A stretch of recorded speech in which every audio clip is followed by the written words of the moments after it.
What's up guys, Johnny here, welcome back.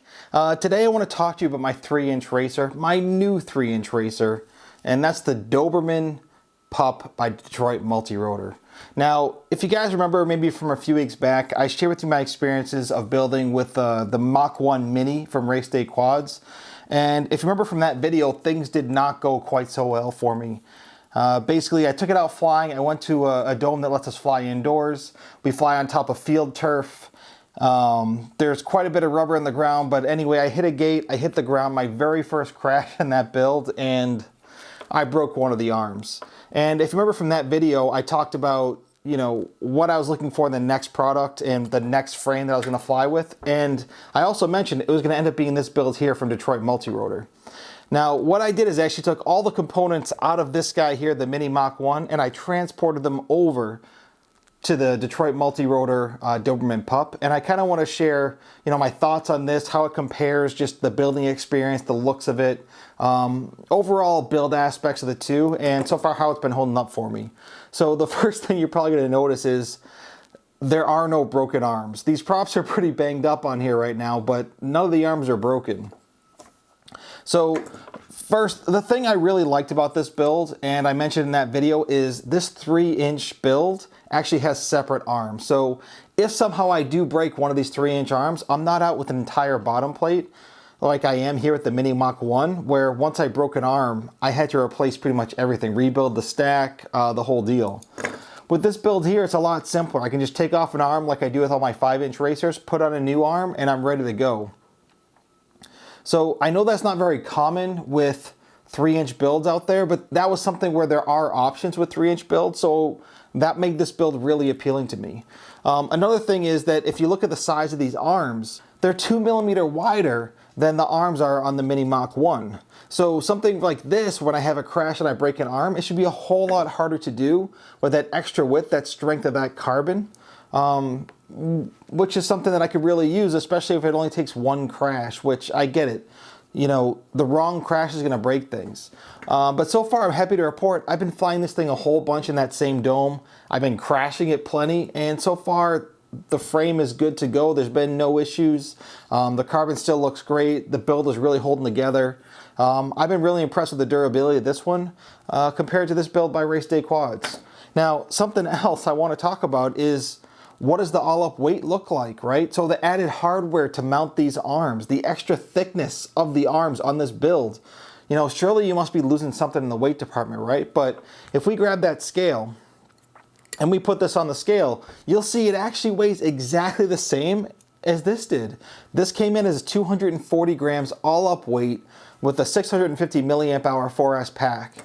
That same exact pack, all up weight here, 240 grams again. So even with that added hardware, the added thickness in the arm, we didn't gain any weight. So really, we gained durability, we gained replaceable arms, and we didn't have to give up weight to do it.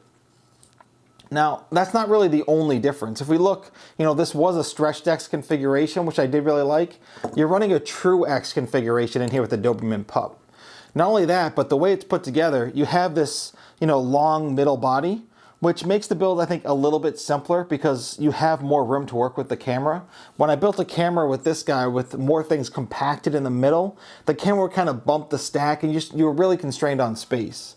But this guy, by having a little bit of a longer body, the main stack area has plenty of separation from that camera. It really isn't going to run into each other. Not only that, but one of the issues that I had with the Race Day Quads build is where the camera wound up on the front, it actually stuck out from the front a bit. Now, if you compare that to the way that the Detroit MultiRotor Doberman Pup works, the camera is actually recessed a little bit inside the frame. So if I'm flying into objects, there's actually a lot of protection there where you're far less likely to break one of these fragile cameras. And I say fragile because I've broken a lot of these cameras. There is a downside to this, I would say. I can live with it, even though the first time I saw it, I was kind of like, ugh, oh. And that's because you are recessed inside this frame. And I do like wide field of view. You do get some of the frame in the viewport as you fly. It feels like you can see less than you can with one of these other cameras, but really as I'm racing around the track, I completely forget about it. I'm so focused on my lines and how my flow is working that it really does not bother me. It almost helps me line things up. One other thing I'll speak to that I don't really like about this frame is the way that these TPU mounts work on the side and the way the camera mounts. It's not perfectly sized for a micro camera. In order to get it to fit, I actually had to put the two different mounts slightly offset, and what you'll notice in my FPV feed, it's never perfectly centered with an equal amount of the frame in the view on both sides. It would have been really nice with maybe a better optimized way of mounting these things. I think what maybe I could do is put some spacers on the side and get it perfectly lined up that way. And it's really a really minor thing. These are printed parts. I could always print new parts, or I can just adjust it a little bit. And most importantly, the camera stays relatively solid in there. It keeps my camera angle. It's well protected. And that slight downfall, I think, could be improved over time. It really is nothing to hold me back. It really doesn't bother me too much at all. One thing I do also want to talk about that I really like with this frame, if you take a look at the bottom, the way it works and the way it kind of saved its weight is the bottom actually has a lot of material cut away, stuff that's not adding much to the rigidity of that frame. Versus when we look here, it's kind of hard to see because I have a piece over the top of it, but the bottom plate here where it doesn't need that extra rigidity has a lot of extra carbon. So basically what this frame did is it took out some of this middle part here to save weight and added it to the arms and the supports so that you have a stronger overall frame where you need it, but yet you can save that weight where you don't actually need it. Now I find that to be really, really nice. The other thing that goes along really well with that is the way that the strap mounts on the bottom. So one thing that can be a little bit tough with these different builds that are pretty tight on the stacks is you have to run your straps somewhere. And so when I was running this build, I actually had to put my strap through on the bottom, and that meant I couldn't mount anything towards the bottom of that frame. The nice thing is by running this, you can see there's actually two slits across the bottom. So you can actually run your strap through the frame from the top, across the bottom, and then through down here. And that secures the battery really well, especially with these rubbery textures. It'll grip the battery better. It'll keep this out of your stack so you can build right to the bottom. I like this organization a lot, and I'm actually kind of surprised this isn't more common, especially in these smaller builds. It just is a really nice way to mount a battery strap, and it grabs that battery really, really well. Now, how does this perform? So what I'd say is that really this flies about the same as this, right? These frames don't make that much of a difference. What really matters is the weight of the frame, the strength of the frame, and then the ease of being able to build with it. One really nice thing that I've been doing with the testing of these different quads is I've been setting up the exact same course, even across different days, and running a timing system to compare how does one thing fly versus another. So what I can say is I've tried to push this thing pretty much as hard as I can around that course. And so far, the best time I've been able to put through is about 8.3 seconds. If you compare that to my best 5-inch racers, my best laps, now I did get a 7.1 second lap somehow. But typically it's really, really tough to get anything below a 7.9. A 7.9 feels really, really fast around that race course. This thing can pretty much keep up around that pretty tight race course with that 5-inch. You definitely notice you have a little bit lacking in power, but it's just so much easier to maneuver it through the gates. The gates feel really big when flying in this small package. And this really can be a competitive racer. I think in the right hands, the 3-inch, it's hard to beat with the 5-inch. Obviously with the right hands and the 5-inch is gonna beat that 3-inch around most of the race courses. But even with these 3600 kV motors that I'm running on this build, it really gets around really, really well. I've also taken this thing out in the backyard, done a bit of freestyle, just popped it up in the air, flipped over, plenty of power to fly around.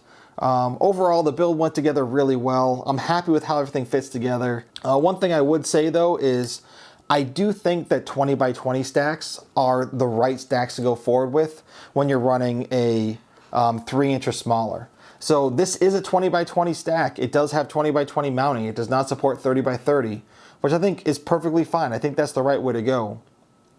The thing I didn't like though is that these are actually M3 size holes, and I think M2 needs to be the future for 20x20 stacks. So just to speak really quick to the items I'm running inside of here, I have a Speedix IS 20 amp, 20x20, and then I also have a DYS F4 mini board, which has pretty much all the same features as the DYS F4 that I'm used to, running on the 5-inch, but in this smaller package. I'm also running a TBS Unified Pro Race HV, which is a really high quality video transmitter. There's plenty of space to put it in here and mount it. And then I also have an RXSR receiver, and all that fits in here really, really well. It was a very easy build because of that elongated body. I like the way it went together. I'm loving the way it flies. Most of all, I really like the resiliency I've had with it.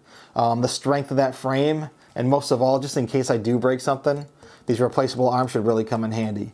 I think I paid $35 for this frame. I think it's a good deal. I'll leave you some links below if you do want to check it out. Definitely highly recommend it for a 3-inch build, especially if for a racer where you're going to be crashing it and you need that sort of rigidity and strong frame. So yeah, anyway, I've really been enjoying this frame. I really like it a lot. I definitely think it's an improvement, an upgrade on top of the Mini Mach 1. If you're looking for something with a little bit more rigidity, check out this build here. It has the replaceable arms just in case you break something, but chances are on a 3-inch with 10mm or 10.5mm arms, you're probably not going to break anything. Anyway, I'm a big fan. I plan to keep rocking this 3-inch racer, and as always, I'll catch y'all next time. Peace!